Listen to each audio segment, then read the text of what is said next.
Hello students, ये numerical मैंने आप लोगों को सॉल्व करने के लिए दिया था। इसमें पूछा गया था कि self weight plus pre stress और self weight live load plus pre stress, इन तीनों के हिसाब से स्ट्रेस कंडीशन क्या होगी। एक क्रॉस सेक्शन गिवन था, कुछ प्री स्ट्रेसिंग वैल्यूज़ गिवन थी। न्यूमेरिकल आपने होपफुली पढ़ा होगा, पर सबमिशन किसी का नहीं आया, तो मैं एक्सपेक्ट कर रहा था कि शायद आप लोगों को सॉल्व करने में प्रॉब्लम हुई, इसलिए आपने सबमिशन नहीं दिया है। तो इसका जो क्रॉस सेक्शन गिवन है, ये टॉप फ्लेंज 300 इंटू 60 है, ये वेब 80, और ये इसको टॉप और बॉटम माइनस करेंगे तो ये 228 आएगा, 280 आएगा। ये 100 इंटू 60 का है बॉटम फ्लेंज। इसका एरिया और आई, इन दोनों चीज़ की वैल्यू डायरेक्टली निकाल दी गई, जो आपको समझ में नहीं आ रही होगी। एरिया और आई की वैल्यू, एरिया और आई की वैल्यू किस तरह से कैलकुलेट की गई है, मैंने आपको सोल्यूशन भेज दिया है सॉल्व करके। तो ये दो चीज़ मैं सोच रहा हूँ, इसको मैं अभी आपको अलग से सॉल्व करके दिखा दूंगा किस तरह से सॉल्व किया गया है। अभी ये मान के चलिए ये इजी कैलकुलेशन है, ये वैल्यूज़ दोनों आ गई हैं। तो उसके लिए आपको ZT ZB निकालना था। ZT टॉप और बॉटम के लिए क्यों? क्योंकि जब सेक्शन सिमेट्रिकल ना हो तो ZT और ZB दोनों चीज़ निकालने की ज़रूरत पड़ती है। तो ZT के लिए क्या किया, I अपॉन वाई किया, I अपॉन वाई किया, वाई क्या, वाई टॉप, टॉप में जो वैल्यू आई है 155, और ZB के लिए I अपॉन वाई बी मतलब जो बॉटम में y की वैल्यू आई है वो वैल्यू। उसके बाद सोल्यूशन नॉर्मल सा है, ठीक है। तो पहले मैं चलता हूँ सोल्यूशन पे जो आपको मैंने भेजा है। ये देखिए, इसमें मैं सेम वही डायग्राम बनाया है। 360, ये 228, और ये 80 का है, ये 100 इंटू 60 का है। तो इसमें देखोगे आप तो 3 एरियाज़ हैं, मैंने एरिया मेंशन भी कर रखे हैं।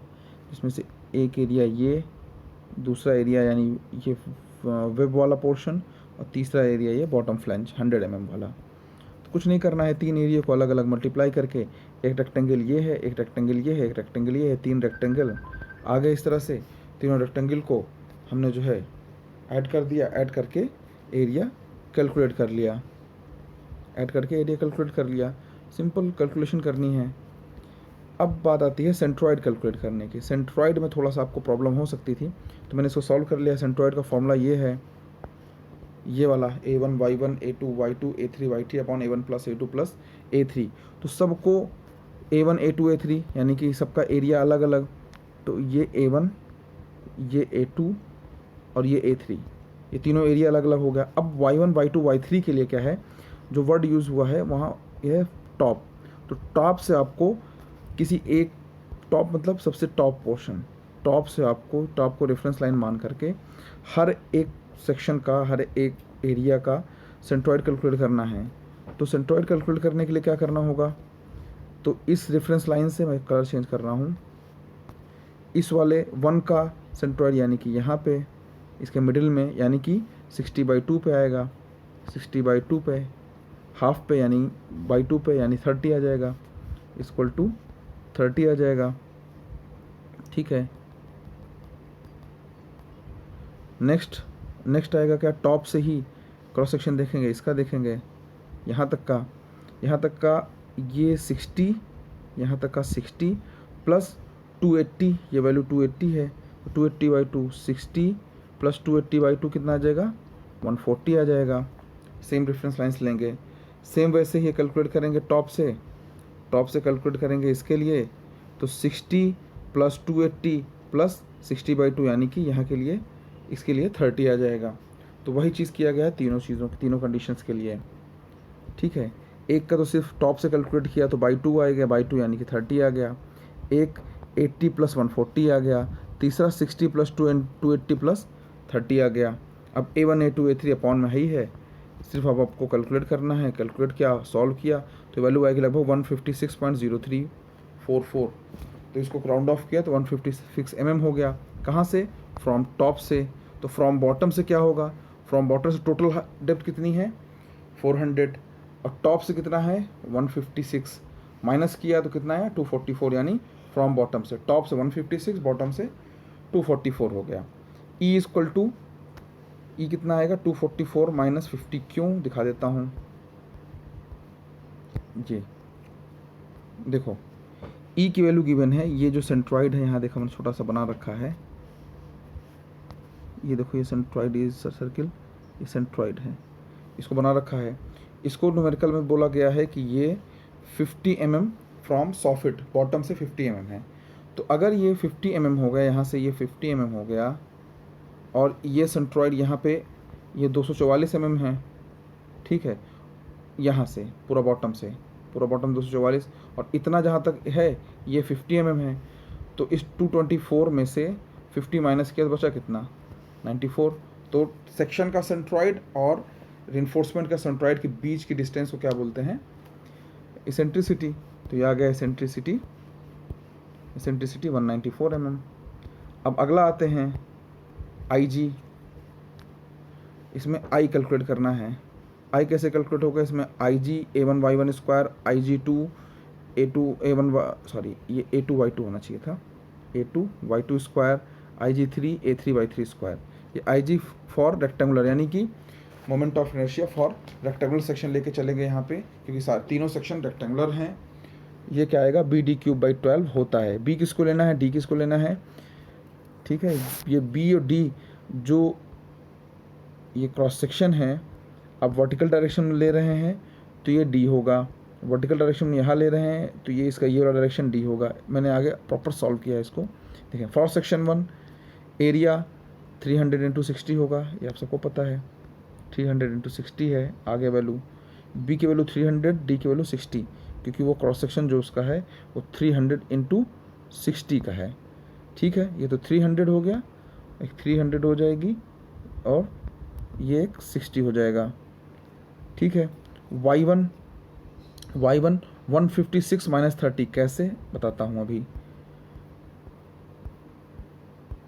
कि यहाँ से ये जो y की वैल्यू है वो ये है कि जो उस एरिया को ले रहे हैं इसका सेंट्रॉइड और सेंट्रॉइड एक्सिस के अबाउट ले रहे हैं, तो ये सेंट्रॉइड, इन दोनों के बीच का डिस्टेंस हो।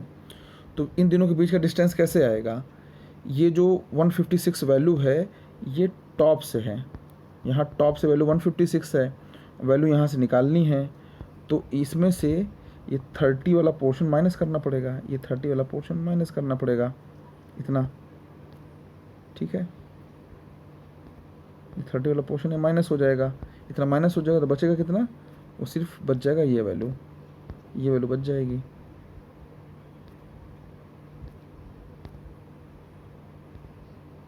ये वैल्यू बच जाएगी 30 माइनस करने के बाद। तो 156 माइनस 30 हो गया, ये 156 में से ऊपर का सेंट्रॉइड का ये माइनस 30 कर दिया। तो ये किससे निकाल रहे हैं, पहले वाले में क्या था, पहले वाले में एक रेफरेंस लाइन अज्यूम किया था टॉप पे और उससे सबका CG निकाल रहे थे, तो इसीलिए इसका 30 आया था, इसका 140 + 60 आया था, इसका 280 + 60 + 30 आया था। इस बार क्या है, इस बार हम सेंट्रॉइड के अबाउट लेके चल रहे हैं, तो सेंट्रॉइड की इससे डिस्टेंस, सेंट्रॉइड से इसकी डिस्टेंस, से सेंट्रॉइड से इसकी भी डिस्टेंस कैलकुलेट करेंगे, वही y1 y2 और y3 होंगे। दूसरे के लिए, दूसरे एरिया के लिए अगर y2 कैलकुलेट करें, जो y स्क्वायर करना है, y2 स्क्वायर जो करना है, तो ये सेंट्रॉइड मैं एक बार कलर करके छोड़ देता हूँ, एक बार मैं ग्रीन कलर करके छोड़ देता हूँ सेंट्रॉइड। अब सारी डिस्टेंस इससे से कैलकुलेट करनी है, ठीक है, सारी डिस्टेंस इससे कैलकुलेट करनी है और मैं इसको मिनिमाइज़ कर दे रहा हूँ। इसकी डिस्टेंस जो हुई वो यहाँ कहीं मेजर करेंगे, तो ये कैसे निकाला हमने, ये वाला पोर्शन माइनस करके, ये वाला पोर्शन कितना हुआ /2 30 माइनस कर दिया, ये यहाँ से था ये पूरा, इसमें से ये माइनस कर दिया, तो कितना आया 156 माइनस 30।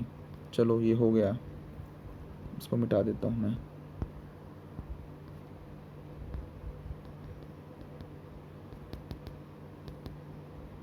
अब अगला क्या आएगा, अगले का जो क्रॉस सेक्शन है ये क्या है, ये ग्रीन वाला जो दिख रहा है ये पूरे सेक्शन का सेंट्रॉइड है। पर अगर सिर्फ ये 80 वाले थिकनेस का वेब की बात करें, 80 वाले थिकनेस की बात करें इसकी, तो इसका सेंट्रॉइड यहाँ कहीं होगा, इसके बीच में, यहाँ कहीं होगा, इसके बीच में कहीं होगा।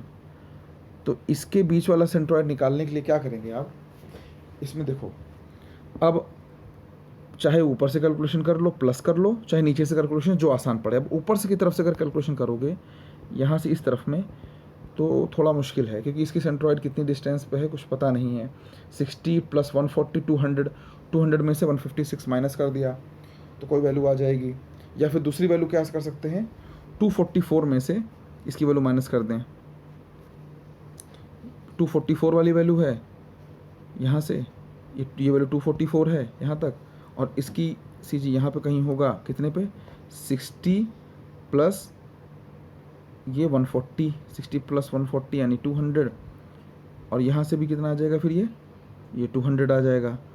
तो 200 से माइनस किया कितना आएगा, 44। तो अब चाहे टॉप से चाहे बॉटम से कैलकुलेट कर लेंगे। ठीक है, इसको मैं दिखा देता हूँ आपको जो मैंने किया है। ठीक है,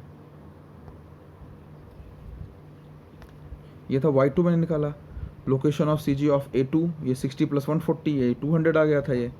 ठीक है, अब इस 200 में से 156 माइनस किया तो 44 आया। अब इस 200 156 200 में कैलकुलेट करके बताता हूँ। यहाँ पे इसका सी जी जो निकालना है, इसका सी जी कितना होगा, 60 प्लस यहाँ से ये 280 था, 280 का हाफ कितना, 140, 140 + 60 ये हो गया 200, 200। और ये जो है ये कितने पे है, ये 156 में से है। 200 माइनस 156 कितना आएगा, 44।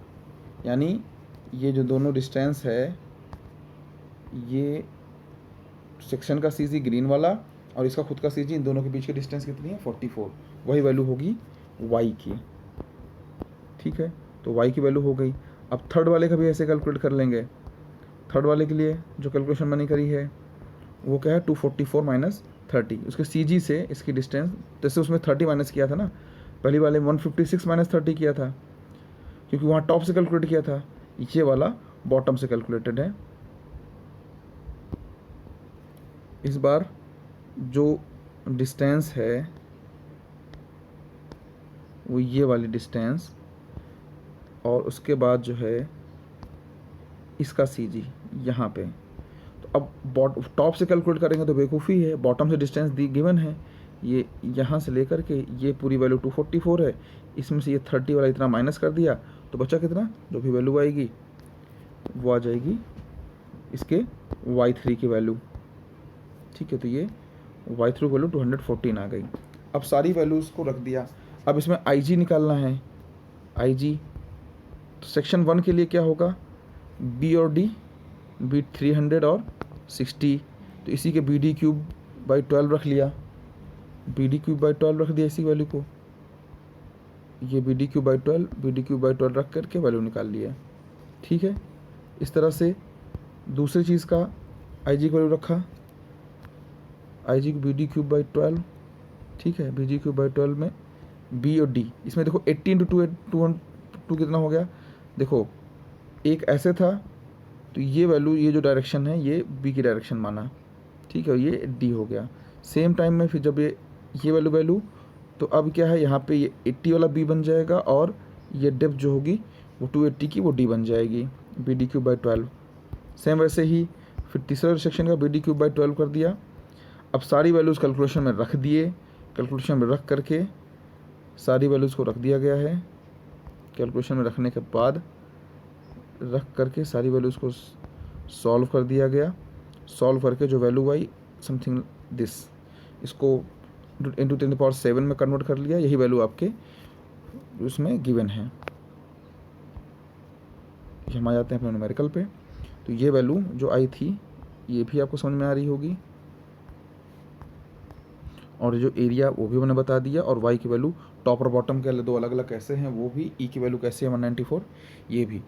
तो इस बुक में सबसे बड़ा इशू यही है कि कोई भी चीज़ जो सोल्यूशन गिवन है वो भी नहीं गिवन है, वो आपको ये मान के चल रहे हैं, आप सोम पढ़ के आए हैं, स्ट्रक्चर पढ़ के आए हैं, तो सारा सोल्यूशन आपको खुद से करना पड़ेगा। तो जैसे ये जितना बड़ा खुद न्यूमेरिकल सोल्यूशन है उतना बड़ा मैंने दिखा दिया आपको कि वो अलग से सोल्यूशन था, इसलिए ये टॉपिक ये न्यूमेरिकल इम्पॉर्टेंट है। ठीक है, अब इसमें ZB ZT कितना, I/Y बॉटम करोगे तो ZB आएगा, ZB, और आई अपॉन वाई टी करोगे तो जेड टी आएगा, यानी टॉप और बॉटम का अलग अलग Z B Z T calculate कर लिया गया, ये वैल्यूज़ आ गई। एम जी यानी कि डेड लोड जो निकालते हैं, जी जी है डेड लोड। डेड लोड क्या होगा, जैसे आप निकालते थे ना कि एरिया इंटू यूनिट वेट, तो एरिया इंटू यूनिट वेट के लिए क्या है, एरिया क्रॉस सेक्शन एरिया इसका एम में है, मीटर में कन्वर्ट किया, 1 पर मीटर विड्थ के लिए, पर मीटर लेंथ के लिए 24 गिवन है, ये आ गया 1.12 किलोमीटर मीटर। ठीक है, अब एक चीज़ जो इशू आपको सामने दिख रहा होगा 0.125, कन्फ्यूज़ नहीं होना, ये बस कुछ नहीं किया गया, 1/8 की वैल्यू रखी गई है, 1/8 WL² होता है ना, तो WL² की बजाय सीधा 0.125 से मल्टीप्लाई कर दिया गया है, ये वैल्यू आ गई एम जी की। वैसे ही एम क्यू की, क्यू दिया है WL², क्यू की वैल्यू 2 गिवन है, क्यू की वैल्यू 2 गिवन है, न्यूमेरिकल में जाएंगे, यहाँ पे देखेंगे अगर सेल्फ वेट इम्पोज लोड, ये न्यूमेरिकल में ये इम्पोज लोड गिवन है, तो इससे आप निकाल लेंगे यहाँ पे इसका लाइव लोड। अब क्या करना है, अब स्ट्रेस कन्वर्ट करना है, टाइप ऑफ स्ट्रेस, ये टेबल बनाने की वैसे ज़रूरत नहीं है आपको, आप बना लेंगे तो अच्छा, ये कोई ज़रूरत नहीं है ऐसी। स्ट्रेस के लिए क्या करना है, प्री स्ट्रेस की वजह से 2 P/A और P/Z, दो चीज़ें आएंगी, P/A और P/Z, P/A P/Z, तो बॉटम और टॉप के अलग अलग होगा, तो बॉटम और टॉप अलग अलग कर दिया गया। यहाँ पे एक बॉटम टॉप की वैल्यू, क्योंकि जो P/A है वो दोनों सेव होगा, पर P/Z T और ZB दो अलग अलग पॉइंट्स आए हुए हैं यहाँ पे। ठीक है, वैसे ही mg/ZT, mg/ZB, mq/ZT, mq/ZB, ये सारी mg क्या है, mg मतलब डेड लोड है, याद रखिएगा, mq क्या है, लाइव लोड की वजह से जो स्ट्रेस डेवलप हो रहा वो है। और क्वेश्चन पूछा जा रहा है pre stress plus self weight और pre stress plus self weight plus live load. तो pre stress plus self weight में अगर आप देखेंगे तो टॉप और बॉटम में कैलकुलेट कर लीजिए, pre stress plus self weight में प्लस माइनस प्लस, इसको जोड़ोगे तो 0 आएगा। ठीक है, प्लस प्लस माइनस, इसको जोड़ोगे तो 5.5 आएगा। ये pre stress plus self wait का है, तो 0 और प्लस 5.5 आ गया। इसी तरह से प्री स्ट्रेस सेल्फ वेट और लाइव लोड यानी कि तीनों सब सारा का सारा जोड़ देना है, इस तरह से टॉप और बॉटम की वैल्यूज़ ये आ जाएंगी। ठीक है, ये न्यूमेरिकल जो मैंने दिया था आपको सोल्यूशन के लिए, आप इसे सिर्फ एक ने वो भी फॉर्मेलिटी पूरी करके सॉल्व करके दिया है, बाकी किसी ने नहीं दिया, तो न्यूमेरिकल रहा आपके सामने ये।